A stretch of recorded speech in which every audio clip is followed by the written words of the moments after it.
Hey everybody, Stephanie Haney here. I have an update for you in the criminal case against Bobby George, where he's accused of attempted murder, rape, kidnapping, and strangulation. He is a Cleveland and a Columbus business owner. We'll talk more about his businesses in just a little bit. But the reason I'm giving you this update today is because the police report has been released from the Cleveland Police Department with more detail on the accusations against Bobby George. And this is where I am going to tell you that the things that he's accused of doing are pretty terrible. So if domestic violence conversations are triggering for you, I'm just letting you know that I'll be detailing some pretty horrific allegations against Bobby George. Now, we do know that it lists him as the victim's ex-relationship partner, and they were together for about 2 years, and the victim said that they lived together for a year. Now, we are not trying to identify any victim against that person's wishes, so please be respectful of that. I'll tell you that the arrest warrants talked about allegations from November of 2023 through July of 2024. The police report lists the dates starting October 1st, 2023, and then going through August 8th. The report was made on August 8th. That was last Thursday night, a little after 8:30 p.m.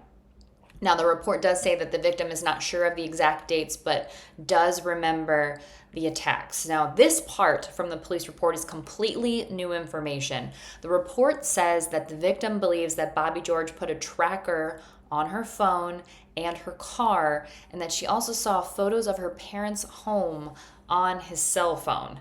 It says that these attacks happened at multiple places and that the victim tried to leave him a year ago, but that he would stop her from doing that he would pull her hair or kick her when she tried to leave, and that she would scream for help, and he would shove a towel down her throat to stop her from doing that, and that this happened multiple times.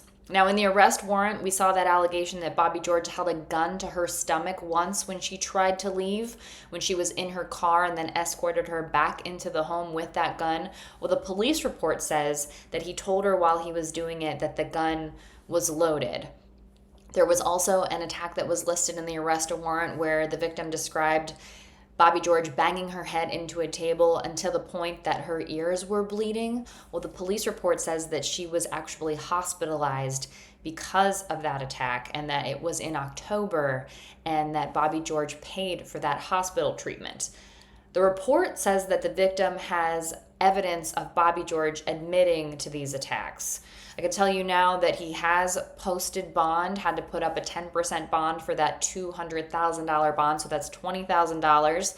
He's out of jail awaiting his indictment.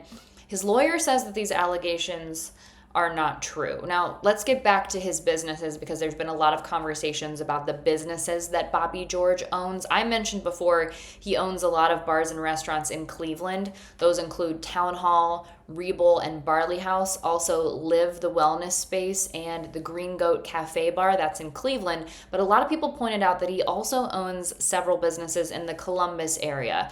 Down in Columbus, he owns TownHall and Mandrake Rooftop in the short north, and then Rebel in the Dublin area of Columbus. He is not an owner of Rise Dispensaries. He used to be, but that was several years ago, and Rise Dispensaries actually put a statement out. Here's the statement from them. They said, quote, "We are horrified by the allegations involving Bobby George and stand by our past decision to dissociate him from our business." Now, that's the latest update on the rape, attempted murder, kidnapping, and strangulation case against Bobby George. I will keep you posted when there is more news to share.